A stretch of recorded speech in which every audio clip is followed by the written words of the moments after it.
Gaeilge Weekly is brought to you by Learn Irish Online. For way more shows, videos, podcasts, and courses for learning the language, head to learnirishonline.com or patreon.com/learnirishonline.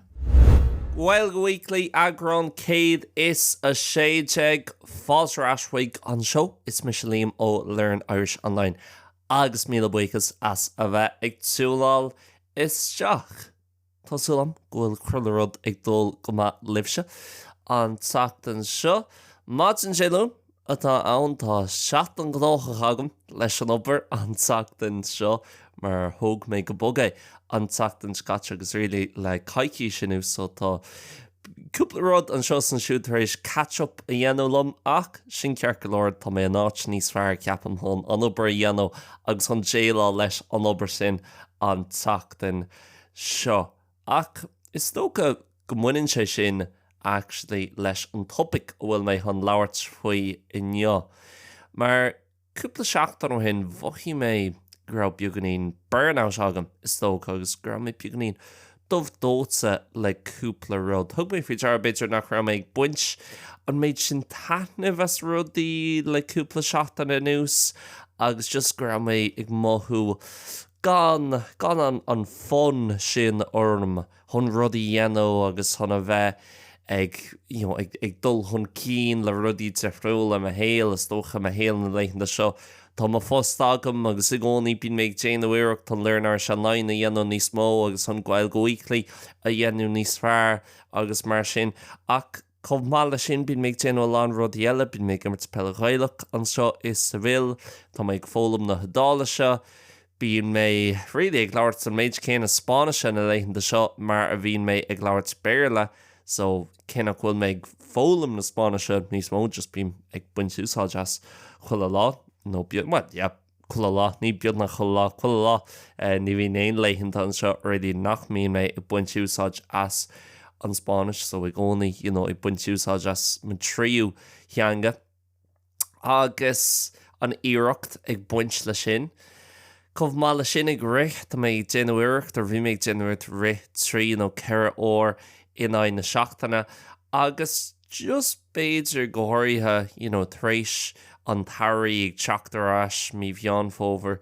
béidir go raibh méid déanamh uireacht an numar go rud a dhéanamh ach níos mó ná sin mar tá agam chun na rudí sin a dhéanamh sé ceart le ó ach tá ag fólam na hadála sem mar hampla cinnte go dócí sé sin a lá ná well actually níl se gá cheacht in na seachtaine tá an dá cheacht an chongracht am a cheach agus sin éí bhí méid déanamh staidir na dála seachas na ceachtainna sin mar ní rud an na dá éire ní rud anna tábhaach é domsa ní léon thuair seile chutha nóirithe agam go dtíon idáil an bhblionn seo so ní méid tíre le steachar agus ag déanamh lán clachtú nó lán staidir roimh dul dtíon idáil nó aon rud mar sin. So béidir nuair tá méid labhairt faoine na phleananna seo nó na rudí defriúla na habís is tócha ó bhfuil agam na leitheanta seo. Béidir go bhfuil cuma ar go bhfuil sé sin mar wow chin chuig bhfuil an tám agat i ri na seachtainna chun na rudí sin go léir a dhéanamh ach rilí a lántainna duna rudí sin ní thógann siad mór an ama ach tógann siad a lán fuinneamh is tócha. Agus thug mé fi dear cúpla seachtainna hin agus fi mé ag labhairt le carlam gur béidir beaganín burnout agam agus just nach raibh méid buint mór an taithne bheas as rudaí agus just ag mothú beaganín an edge agus thug siad beaganín cóirla dom níos má na aon rud ach freisin chomh sin thug siad labhairt dom dar bhanam an Prince of Beag nó The Little Prince i mBéarla. Tá sé actually le fáil as Gaeilge tá an legan i mBéarla agamsa ach tháinig mé actually lábháin cúpla bliain ó hin ceapam gur cheol maclainn lom an cópa a bhí acu gen Little Prince nó an Prince of Beag an tanam a bhí as Gaeilge agus chuir siad ceistar an raméin an beaganín feosrúcháin a dhéanamh nó béidir é a léamh amach nó beaganín ibre a dhéanamh ní raibh siad an ceachtaí dhéanamh an teachtain sin agus tuair siad fós tá mé chun an targad a cheolalahuigad ach an féid leat carlam lei seo agus just rud éigen a cheolalahuigam maidir leis an leatnach seo ón Prince of Beag. So bhí agam agus actually sin actually an chéadóir a thula mé faoin Prince Beag nó the Little Prince i Héal. Ní raibh sé clostagam nó ní raibh clúam. Cad a bhí gceist le the Little Prince ribh sin.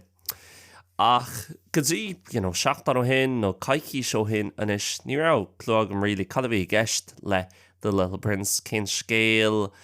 a bhí leis an leabhar le haid páistí a bhí ann nó an leabhar le haid daoine fásta, an leabhar anna ada agus anna chasta nó an leabhar simplí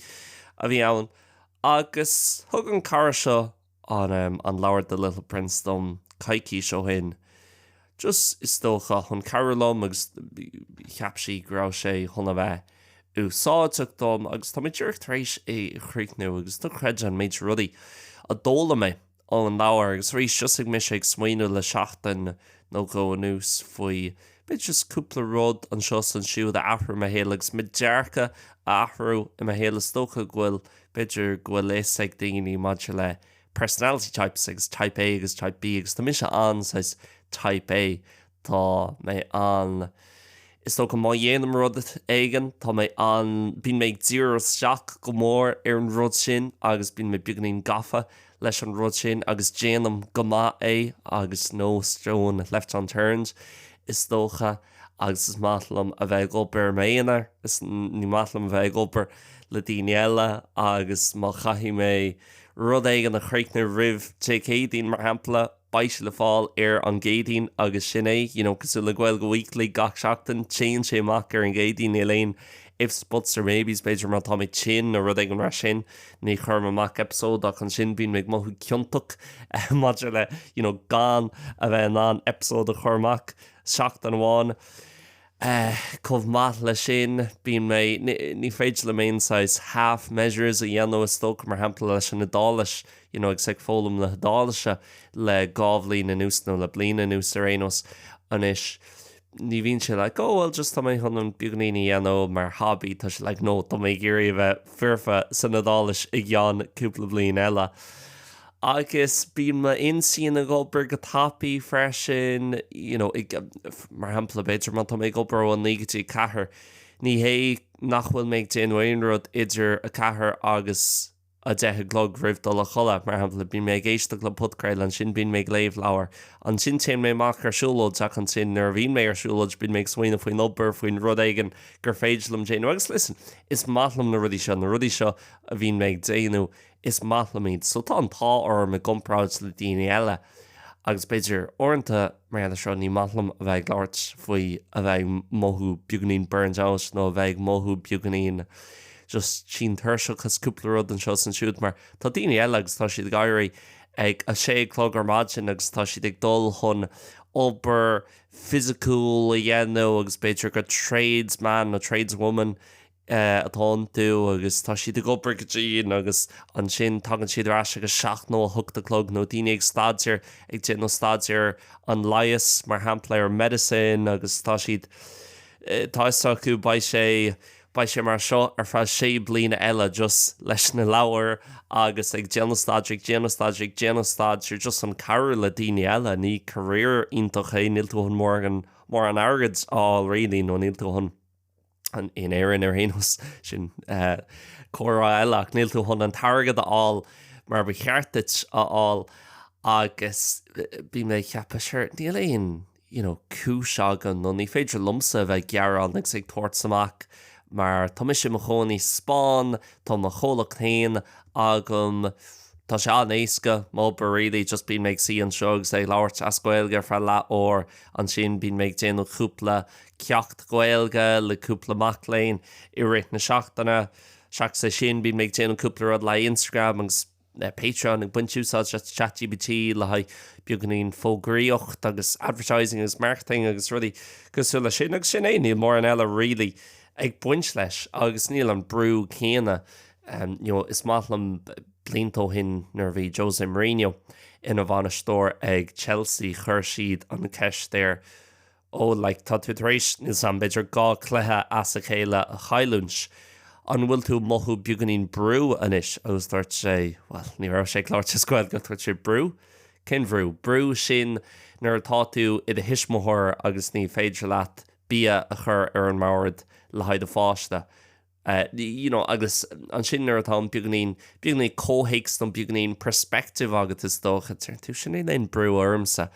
So orintanta is dócha agus sin chuid sé ní matlam a bheith gur tá mé burnt house ní mé buint mór an taitnamh as rudín na léon de seo. Agus sin mar bhí méid mothú seachtain hin in isiste méid mothúád níos ragus ag mothúrás go dtí is dócha an chuí mar bhí mé ribh. Ach arénos chun teachtarrás chuig an puinte a bhí agam. Ag léomh The Little Prince bhí cúpla seans má bhfuil sé léite go lán daoine ar cúpla den arénos ag éisteacht leis an show seo. Agus bhí cúpla rud cheasamach domsa ní mé chun an scéal omláin a bhíú in is agus tá neart áitina ó do an dul chun beidir summarí nó achrimra áil madra leis an Little Prince agus cadatá gceist agus na ceachtainna agus is tócha gach duine a bhí an gléomh an leabhar tá siad chun ceacht difriúil a thógáil as The Little Prince agus The Adventures of the Little Prince. Domsa bhí gá rud cheas amach níos mó ná aon rud eile. An chéad rud ná i ré an scéal bín an Prince beag ag dul gátainna difriúil agus planéids difriúil. So bín sé ar an planéid seo agus an planéid sin agus an planéid seo búla le daoine difriúla ar gach flanéid. Agus sin sé go ceanháin agus bíon a lá tréanacha ar an planéid seo. Agus nílach fearháin ceapam ina chónaí ar an planéid seo. Ach bíon lá tréanacha ag dul an seo san siúd agus tá siad ag dul go háin tapaí. Agus churann an Little Prince an Prince beag ceist ar an lad seo a bhíon ceapan go mbíonn sé ag banistú na tréanacha agus churann sé ceist ar an manastóir seo nó an cigre tréana is tócha the inspector churann sé ceist ar an cigre nó an manastóir faoin na tréanacha agus dearan an banastóir is tréanacha iontacha iad na tréanacha atá agén an seo ar an planéid agus i gcónaí bíon na gcomhpháirtíocht tá mé paraphrasing seo so tá bronn man bhfuil sé tíirc mar an ggéanach bíon na gcónaí gcomhpháir go dtíon ionas go mbeidh siad níos tapúla sa todhchaí agus ag an móméid sin bíon tréin agus sin sé díreach an acoló cosúla bullet train ón sapáin nó rud éigean mar sin agus dearann sé an train sin a tháinig tú cúpla second ó hin má thógann tú an train sin tá tú ná 53 nóméid a hábháil i gcompráid le dul sa chóir nó dul ar mód transport is tócha mód iompar eile. Tá tú ná 53 nóméid a hábháil. Agus dearann an Prince beag ach leis an tam sin 53 nóméid má tá tú ná 3 nóméid is 5 a hábháil ionintach ach an sin cin rud do bhfuil tú chun déanú leis an 3 nóméid is 5. Ní fiú é an tám a hábháil muna bhfuil plán agat leis an tám sin a hábhlíonn tú.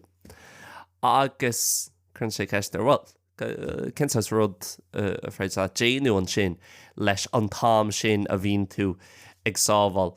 Agus dearann an banistúir well is féidir leis péród a dhéanamh péród a bhfuil tú i ggéirí. Agus dearann sé well dá méich 3 nóméid ar an Little Prince dá méich 3 nóméid is 5 agamsa 3 nóméid is 5 sa bhreis agamsa gach lá bhhaithlam siúil agus siúlóid a thógáil go dtí an áit bhfuil mé ag taistil agus orintanta bíonn tú ag léamh leabhar agus just stoppan tú ag léamh agus tá tú tuéis rud ag an hortfrí dear beannach agus ní mé gur bh ró dramatúil ní rá sé eureka moment ach cheas sé sin amach domsa agus bhí sé sin imime insín le cúpla lá anús agus is tó chóirnta nuair bhíonn tú ag dul trí na tréimhsí seo agus bíonn tú beidir just ag déanamh gnéon machnamh ar an mealach ó bhfuil tú ag marchdal agus an mealach ó bhfuil tú ag just ag marchdal a héal agus an chuí bhfuil tú ag dul tríd an saoil agus thug mé féidir ar bhrá tá mé i gcónaí tá deafarm ní a gcónaí ach go minic bíon deafarm fiúar maidin i maidin inniu agus mise ag fáil ré chun an podcréile seo dhéanamh bhí caí agam. Tás éis duplex agam, so bhí caí agam hí stair nó bhí mé golbhú caí, bhí sé ar an hub. Agus bhí agam gur beidir 3 second nóid amháin fáca rih an nóid a bheith an caé ré. Agus dúirt me, le caé níl tú a géirí go sricna sé ar an boiling point níl kettle agam tá sé ar an cafeteria nó an Italian rud earnest. Agus bhí sé trocanóid, bhí an trocanóid 3 second nó nóid amháin fách agam. Tá mé chun risú staire agus audacity oscailt ar má laptop onas go mbeidh sé ré nuair thagam. Agus an sin bhí méid smaoinú tar éis sé sin. Cin fáin Jefferson orm. Cin fá nach féidirlam just a bheith im cheasamh in aice leis an coffee maker. Agus just fanacht. Agus just a bheith smaoinú bugadín. Agus just a bheith, present agus sin mindfulness is tócha just a bheith ag dtír isteach ar an rud a bhfuil tú ag déanú ar nóid sin. Cin fá nach bhfuil mé an just seasan sin náit. Ok, well, tá 3 second agam inis, so caiith mé tan bhaint, caiith mé úsáid a bhaint as na 3 second sin agus tám a hábháil. An tám a hábháil leis an podcréile agus an sin ar an podcréile déanta agam, beidir gur mé podcréile eile ar siúil. Onas go mé an rud ag an ólam agus mise ag déanamh agurthirchta ar má fudcréile haon.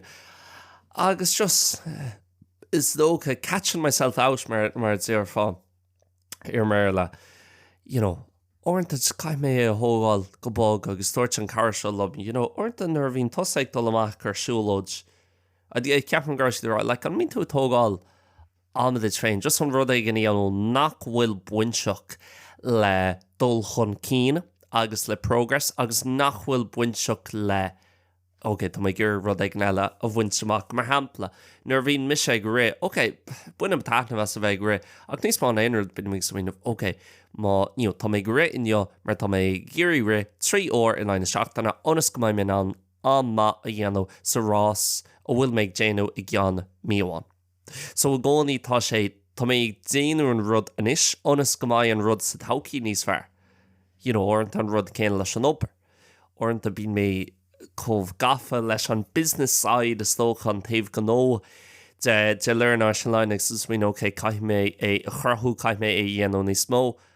In áit actually just é thógáil go bog agus bheith an seo present ar Gaeilge Weekly agus just a méid buint taitnamh as an saolíntaach seo tágam. An seo is sa bhil, stochreid an seo sa bhil ag leabhart Gaeilge iméonar agus mBéarla ar nidgelín mBéarla ar podcast agus podcréiltaí mar a dúirt mé caiicí seo hin ar an podcréile ina rá méid leabhart faoi podcréiltaí. Just,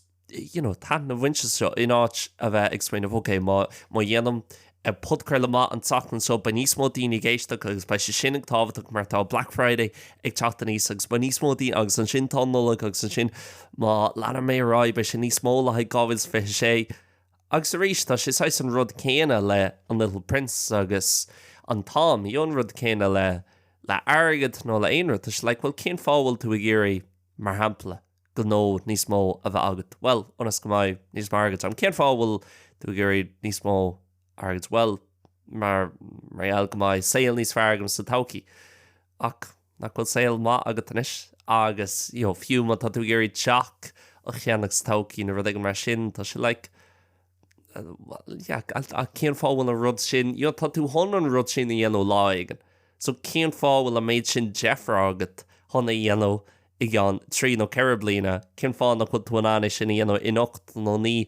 mbliana. So tá actually really sásta tá mé ag mothú bhád níos fearr inis agus tá mé mothú gúil mé géirí an tachtan sa catsa really just thóg mé go bogéid dúirt mé tá mé trééis tuairt fé dear gúil mé déanú mar chu tá seachtain na tasluim nach bhfuil mé déanú mór. Agus inis tá mé just a géirí an chorrómíocht áil is tócha mar má ile marráis ar an schedule céine agus an dearcha céine ará agam nó bhí agam rih seo tá mé just an burnout a dhéanú ríis. So tá mé géirí just chorrómíocht áil agus gan agla rudaí a chur ar ceall. Orintanta bín méid smaoinmh mar hampla le cheachtainna a dálaise. Jesus má dearm le mún sure dála se ghfuil mu chun beidir rang amháin a dhéanamh in aine seachtainna caiimiid an rang sin a dhéanamh agus tá an commitment sin but ní mar sin a bríonn sé. Tá sé like, okay, beidir seachtainna haon, déanann sé bheith, seachtainna dó an sin sé bheith, seachtainna trí níl sis an sin caiimiid é chur ceall, seachtainna cethir sí. Tá mé láirt, Tá mé swinine faoin na dála sin is se bíon mid déanamh ceacht. Seachtainna cuaig níl miseag mothú bhád tá numar chu rudaí siúil agam mar hampla an tatan seo just chuir mé an ceacht sin ar ceall tá hin búla le múnseir eile ar an ine te ná déanam ceacht le múnseirháin ar an mórt múnseir eile ar an ine agus sinné ach an tatan seo dúirt mé tá mé an cean ar an mórt a chur ar ceall ba siise cearchlóir níl sé seán a bheith bortha faoi agus déanam má tá méid mothú cearchlóir agus muna bhfuil mé rochannathg tá mé na ceachtaí anam ar an ine ach Déún te mórt an tatan seo, tá mé géirí dúir seachan ar tá mé géirí tanna bhaint as an opair agus gan a bheith cai mé dul an seo agus é seo dhéanam agus dul an sin agus ar is muint sé beaggan í eisteacht sin rá mar landí eile tá postada ó bhád níos zacra acu postana nachmín siad ag buint tanamh as an bost nó beidir go gaithí siad Irisús go luar bad sin agus cai si dul áigen tá commute ar chlig seans má go bhfuil tosa ag éisteacht le seo sa chóir agus tá tú dul sí an obair agus tá tú gra Jesus sure líam tá tosa ag airí tús agus tá de desk gá bhéidir ó de labba agus just tá tú ag leart trí péród a chuile seachtain agus sin é. Ach is tócha an am céanam má bh híonn tú is slí éigen má híonn tú mar sin. agus sin é. So, just bhí sin ar bhíon sin le seachtainús mothúhainís airnis agus mothú gohfuil. Tá mé an sásta gur actually go thug mé faidir agus grá an beaganí an burnout sin. Cé grá sé beaganí dechar fa cúpla lá ní mé grá ó bhó mí bhí sé go thuúfás ag néan mar sin nírá bhí sé cearcha lór. Ach, just is tócha, ag gur níos mna aon rud cuimhnú, cad é an rud is tábhattaí sa Seol agus orintanta a rion na rudí seo mar clichés agus an sin déanamid dearmid actually go rudí tábhatta iad rudings le your health is your wealth. Tá se an éasca just mar eilgur cliché atá ann is é sin ará agus dearmid dhéanaar cadatá i gceist leis ach bhí rud ag an eile agam san ag tuairtí dear ok tá mé fé cuagan is orintanta just bí méid smaoinmh well Tá ma héal chun tosú láig an beidir an lá a tá mé trucha nó lá tá mé carcha blin díos sin an tá a bhaid ma héal ag tosú agus ní ann nach sais prelude nó the prequel in bhfuil mé inis agus ach tá sé well tá mé fé cuaig an is mar hampla má aon bás ag seachta cuaig. Tásúlam go bhfuil mé an sreicú ar 8 nócha ach mar hampla mai an bás ag seachta cuaig. Hána féin tá trí amháin de a héal Déanta. So tá this is the time for living, i gceann 10 mbliana níl me hunn féchan siar agus ra bhrálam just dulrás agus níos mó bre dhéanú nó a bheith níos bortha faoi má business plan agus 5-year business plan agus, cin fánach ra méid déanúirt níos mó ama a hábháil. Ba méid fécinn siar ceappa mar aonas go mbeidh mé fécinn siar gra. Cin fá nóir bhain mé níos mó taithneamhas agus cin fá nóir chaith mé níos mó ama leis na daoine timpealarm. Cin fá nóir chaith mé níos mó ama le mo chláán, le mo chóirde, le gacrad eile. Cin fá nóir nach jaci mé ar na leitheanta siar sin go dtí an áit sin mar you never know sa taucí cada tá an tarlú. So just i géirí cuimhnú ar sin agus cuimhnú is cuma faoin taucí. Well, ní is cuma. Listen, sin an fábhail sé dechar. Fós ar nóid caiitú rudaí a phleanáil amach mar tá gnó, tá cólacht dams agus caiithméíocht é sin áusú is tócha agus é dhéanú níos mó. Ach, ag an am céanna caiitú cuimhnú, seo nóid chun taithnamh a bhaint se agus níl is agad cadtá an tarlú ó mórc agus rud eile bhí mé leir tanna faoin rud amháin an chéad rud sa frins a bheog a cheasan amach domsach an darad ná an dearcha Céadaoin atá aige ar an Seol agus an chuí a bhíonn sé ag bogad tríd an Seol leis an dearcha Céadaoin seo in áite bheith bortha faoi Ifrica agus in áite bheith bortha faoi cad a smaoineann daoine eile faoi agus ag smaoine faoin na rudaí seo atá sa scéal. Tá siad buint lí smó le daoine fásta agus dearann sé go minic the adults don't know what they're doing. I gcónaí bíonn siad ag smaoine faoi Ifrica agus bíonn siad gafa leis an taucha nó rudaí a thar le ribh seo agus bí nóir orthú faoi rudaí agus bhí sé just mar reminder jazz, meabhrú jazz is tócha domsa. Chun tíor isteach ar tríocht beag níos mó agus an dearcha Céadaoin sin in áit i gcónaí a bheith just ó faoi Ifrica agus an tám seo agus tá mé gurí an eitiil seo áil ag a seachtalachlog ar maidin mar an sin ba mé imlachlaí ag lethir tar éis sin agus an sin. Just taitnamh a bhainte an thuras agus chuna bheith in an tíor isteach ar an tríocht orintanta mar hampla nuair bhíonn mé ar eitileán ag dul arás go héireann an is rís. Bíonn mar gur ba cheartm gá uair chléig mar eanna chun lidlíonn agam cúpla podcréile a íslódáil rih an eitilt agus cúpla podcréile in áit podcréiltaí a bhíonn mé buint taitnamh asú actually cúpla podcréile óin mé an rudaí a ólam wethú. So sais podcréiltaí níos is tócha buint leis an éadchas. Agus tá an éisteacht le sin agus fós cílíonn sin cégur an chéadaín na táin agus ní lidrlíon agam nuair tá hús an sin san air fós ba mé an obair nó fós ba mé an a bheith productive mar sin a rud a gcónaí bhfuil mé géir déanú agus sin an aibistócha tá mé géir bheith productive. Agus in áit sin just mar hampla bhí mé éisteach le aglah le déine le Green Chathan an lad atá mar an frontman ar Fontaines GC agus bhí sé na grá is even leis nuair bhíonn sé in transit nuair bhíonn sé ar an train nó ar an mos nó ar an eitiil sig dul áit ag an mar atá sé so ní féidir leat dul é an áit tá tú sa sáinithe rilí sa train nó san eitileán agus ní léon idirlíon agat agus just be ceartid just fannacht an sin beidir rud ag an léomh ach just fant an sin agus orintanta just tagan smuintí iontacha chuigad maidir le creativity agus mar sinnte. Agus taitnamh bhainte thuras a gcónaí in áit gcónaí ra cai mé nuair frechammuid ar bhaile clia can mé an sin trí dearfurt bhaile clia chun an bosáil go chaileh just taitnamh bhainte sa bheith ráisiim ná clia a chéad cúpla nóméid a rásin éireann tar éis beidir ceann ó cuaig bhí sa Spáin féchan timpeall labhairt le duine ag an dul trí passport control an fresh air i gcónaí tá an tair bhád níos fearr in éireann ná mar atá sé sa Spáin agus taitnamh bhainte sin cin fáil bhfuil mé gcónaí mar tá mé i ggurí a bheith rasionáliamh ach an sin nuair tá mé rasionáliamh rís tá beidir dearfarm chun an rudse a dhéanamh so tá mé chun é sin chuimhnú is tócha agus mis ag dulrás go gáileh ag gceann cúpla seachtain. So níl sam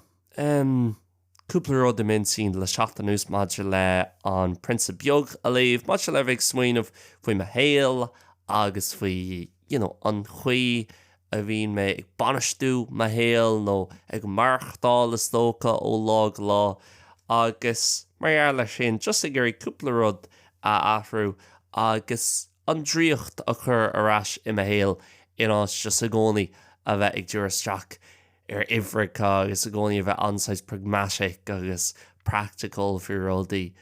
agus just is tócha bheith cuimhnú seo an Seol ní muid sa prequel inis seo an tain Seol tám is tá mé fiúig tá mé in the main act here so caiith mé taitnamh bhainte agus just a bheith sásta agus slow down diognaí agus nuair tá tú ag dul Níos Moille tá tú ná níos man taitnamh bhainte na ráchanna níl gachra just ag dul ina blur